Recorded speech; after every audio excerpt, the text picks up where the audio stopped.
I am writing this under an appreciable mental strain, since by tonight I shall be no more.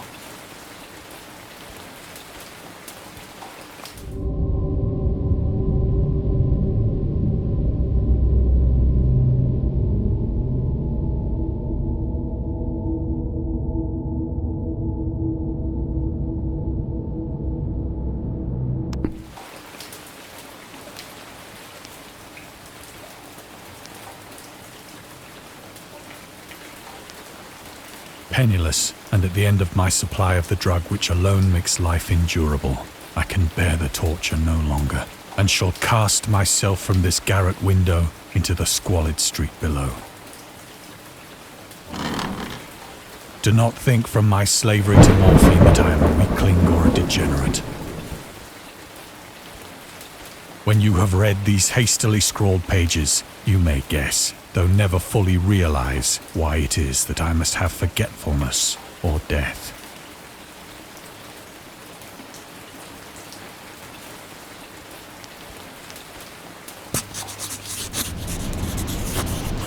It was in one of the most open and least frequented parts of the broad Pacific that the packet of which I was supercargo fell a victim to the German sea raider.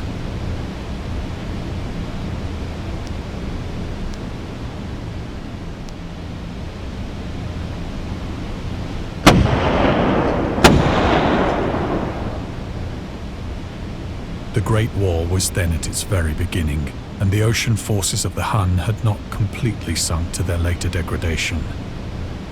So that our vessel was made a legitimate prize, whilst we of her crew were treated with all the fairness and consideration due us as naval prisoners.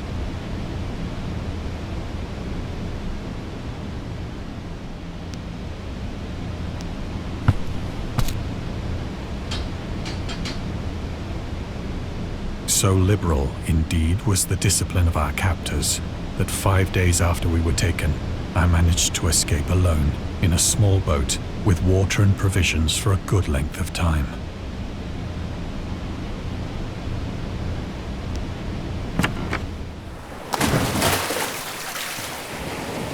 When I finally found myself adrift and free, I had but little idea of my surroundings. Never a competent navigator, I could only guess vaguely by the sun and stars that I was somewhat south of the equator. Of the longitude, I knew nothing, and no island or coastline was in sight.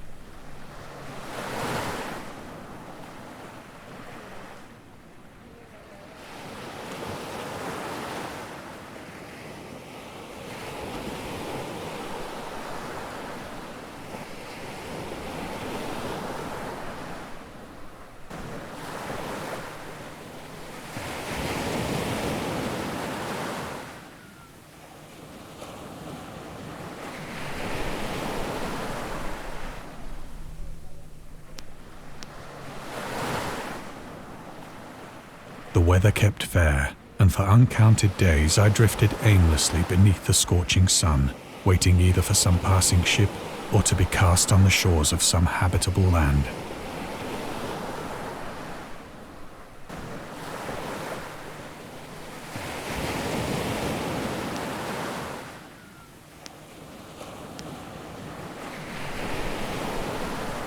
But neither ship nor land appeared, and I began to despair in my solitude upon the heaving vastness of unbroken blue.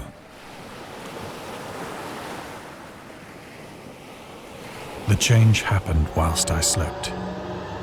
Its details I shall never know, for my slumber, though troubled and dream-infested, was continuous.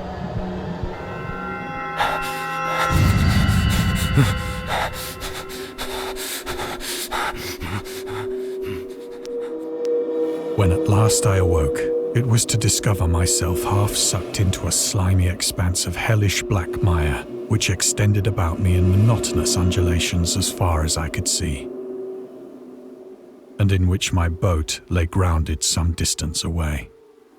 Though one might well imagine that my first sensation would be of wonder at so prodigious and unexpected a transformation of scenery, I was in reality more horrified than astonished.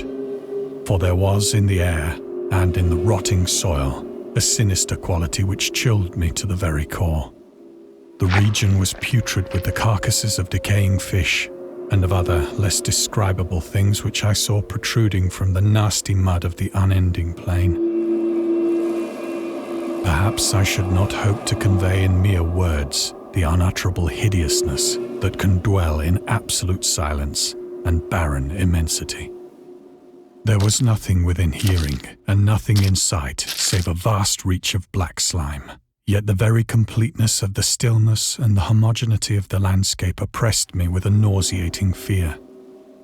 The sun was blazing down from a sky which seemed to me almost black in its cloudless cruelty, as though reflecting the inky marsh beneath my feet.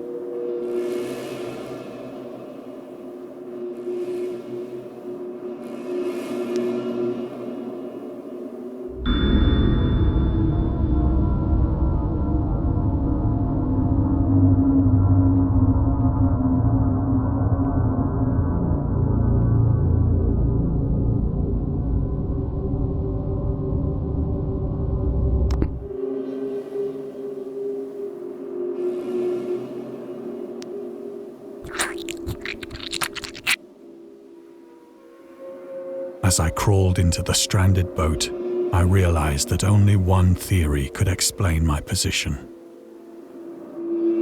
Through some unprecedented volcanic upheaval, a portion of the ocean floor must have been thrown to the surface, exposing regions for which innumerable millions of years had lain hidden under unfathomable watery depths. So great was the extent of the new land which had risen beneath me, that I could not detect the faintest noise of the surging ocean, straining my ears as I might. Nor were there any seafowl to prey upon the dead things.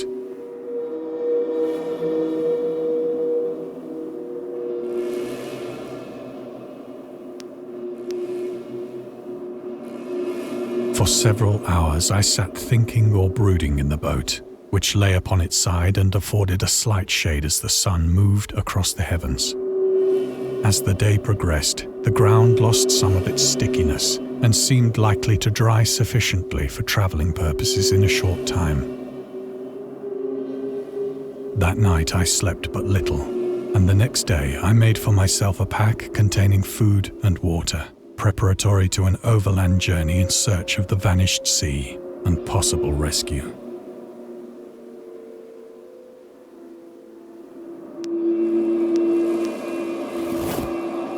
On the third morning, I found the soil dry enough to walk upon with ease. The odor of the fish was maddening, but I was too much concerned with graver things to mind so slight an evil, and set out boldly for an unknown goal.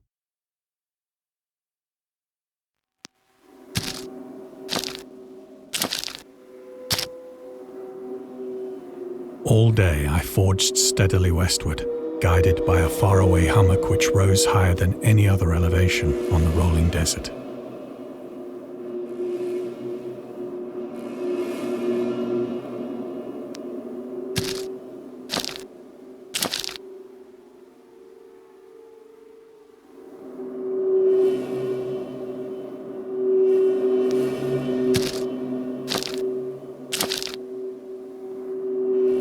That night I encamped, and on the following day still travelled toward the hummock, though that object seemed scarcely nearer than when I had first espied it.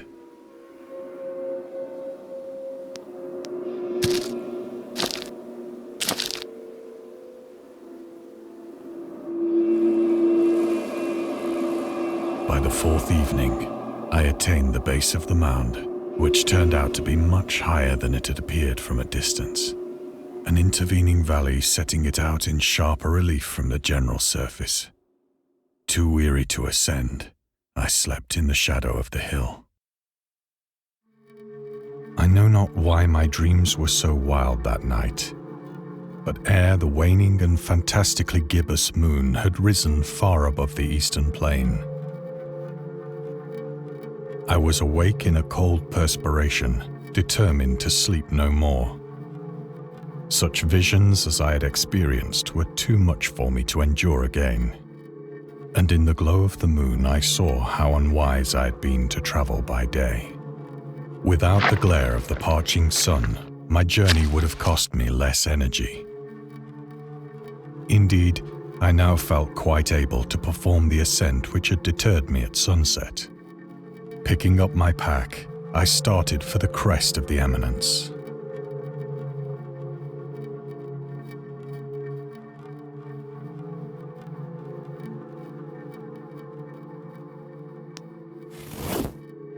I have said that the unbroken monotony of the rolling plain was a source of vague horror to me.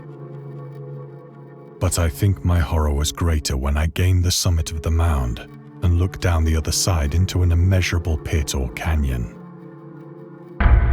whose black recesses the moon had not yet soared high enough to illumine. I felt myself on the edge of the world, peering over the rim into a fathomless chaos of eternal night.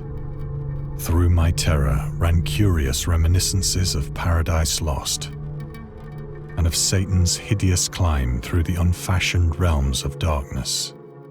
As the moon climbed higher in the sky, I began to see that the slopes of the valley were not quite so perpendicular as I had imagined.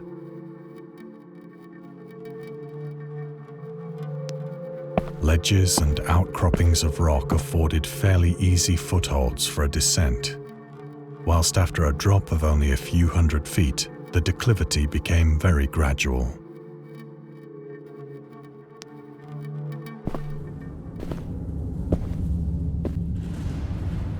Urged on by an impulse which I cannot definitely analyze, I scrambled with difficulty down the rocks and stood on the gentler slope beneath, gazing into the Stygian deeps, where no light had yet penetrated. All at once, my attention was captured by a vast and singular object on the opposite slope, which rose steeply about 100 yards ahead of me, an object that gleamed whitely in the newly bestowed rays of the ascending moon.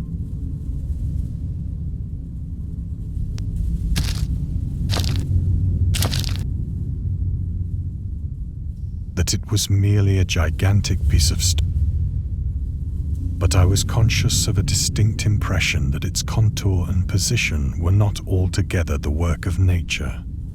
A closer scrutiny filled me with sensations I cannot express.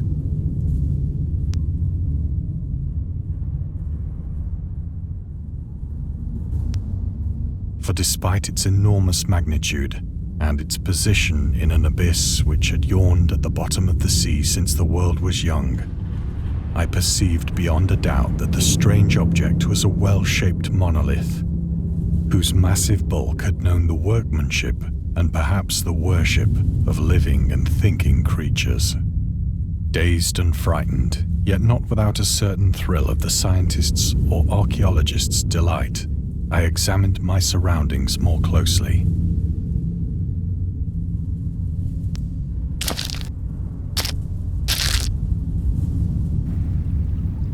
The moon, now near the zenith, shone weirdly and vividly above the towering steeps that hemmed in the chasm,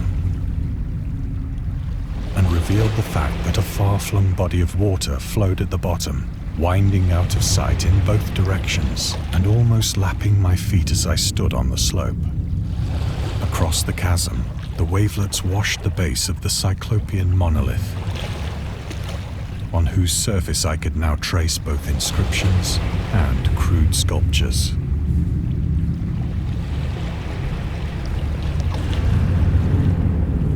The writing was in a system of hieroglyphics unknown to me and unlike anything I'd ever seen in books, consisting for the most part of conventionalized aquatic symbols such as fishes, eels, octopi, crustaceans, mollusks, whales, and the like.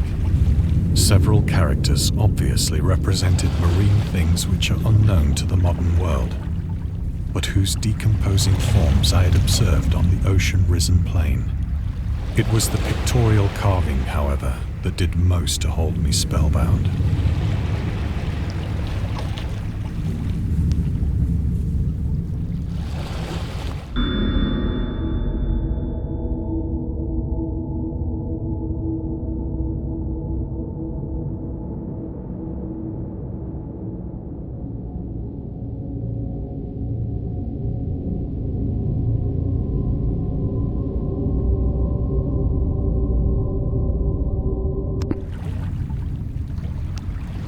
Plainly visible across the intervening water on account of their enormous size were an array of bas-reliefs whose subjects would have excited the envy of a doré. I think that these things were supposed to depict men, at least a certain sort of men, though the creatures were shown disporting like fishes in the waters of some marine grotto, or paying homage at some monolithic shrine which appeared to be under the waves as well. Of their faces and forms I dare not speak in detail, for the mere remembrance makes me grow faint. Grotesque beyond the imagination of a Poe or a Bulwer. They were damnably human in general outline, despite webbed hands and feet, shockingly wide and flabby lips, glassy, bulging eyes, and other features less pleasant to recall.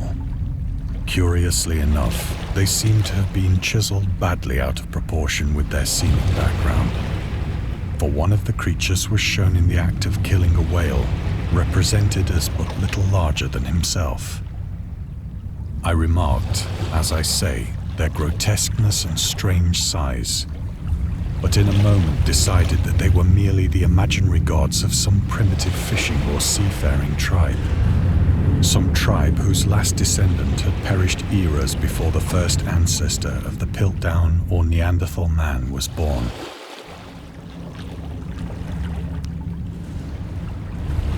Awestruck at this unexpected glimpse into a past beyond the conception of the most daring anthropologist, I stood musing whilst the moon cast queer reflections on the silent channel before me. Then, suddenly, I saw it. With only a slight churning to mark its rise to the surface, the thing slid into view above the dark waters. Vast, polyphemus-like and loathsome, it darted like a stupendous monster of nightmares to the monolith, about which it flung its gigantic scaly arms, the while it bowed its hideous head and gave vent to certain measured sounds.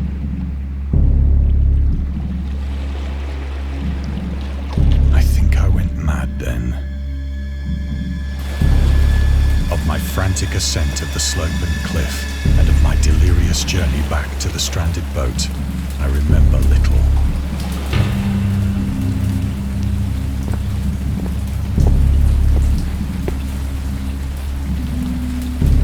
I believe I sang a great deal and laughed oddly when I was unable to sing.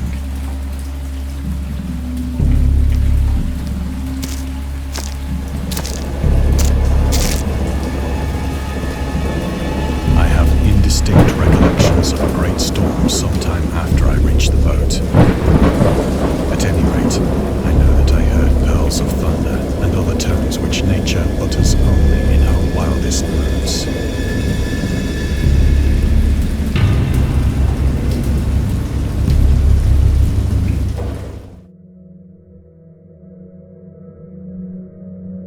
When I came out of the shadows, I was in a San Francisco hospital, brought thither by the captain of the American ship which had picked up my boat in mid-ocean. In my delirium, I had said much, but found that my words had been given scant attention. Of any land upheaval in the Pacific, my rescuers knew nothing. Nor did I deem it necessary to insist upon a thing which I knew they could not believe.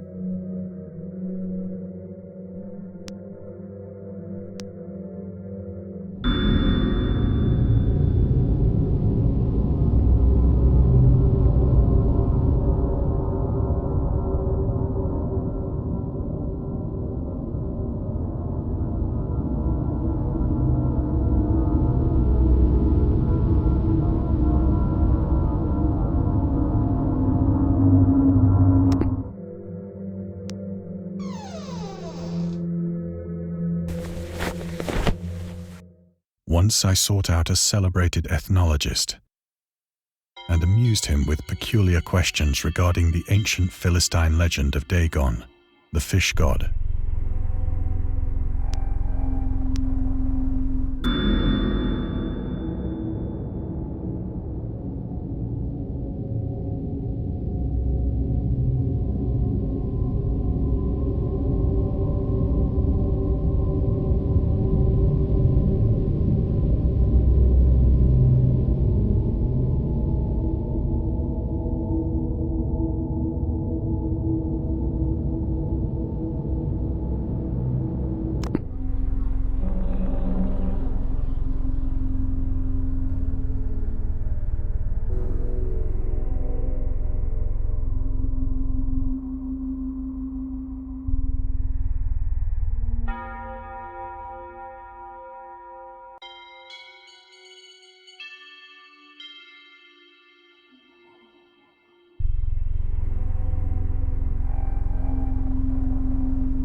But soon perceiving that he was hopelessly conventional,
it is at night, especially when the moon is gibbous and waning, that I see the thing.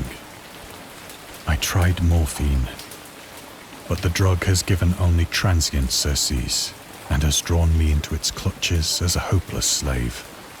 So now I am to end it all, having written a full account for the information or the contemptuous amusement of my fellow men.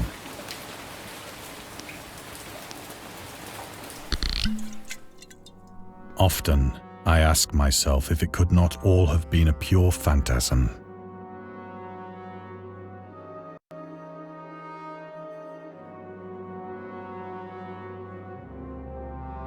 A mere freak of fever as I lay sun-stricken. This I ask myself.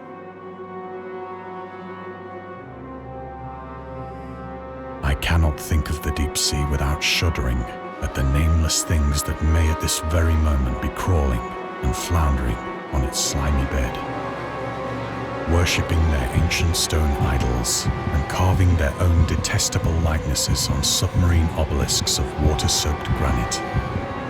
I dream of a day when they may rise above the billows to drag down into their reeking talons the remnants of puny, war-exhausted mankind. Of a day when the land shall sink and the dark ocean shall ascend amidst universal pandemonium.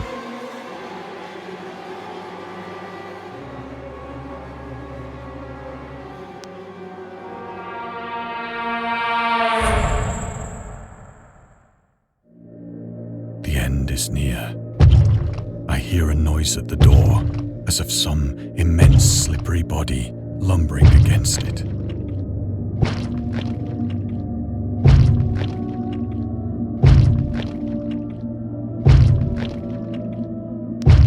It shall not find me.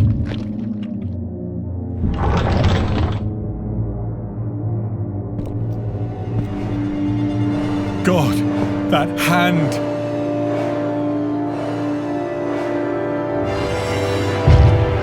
The window! The window!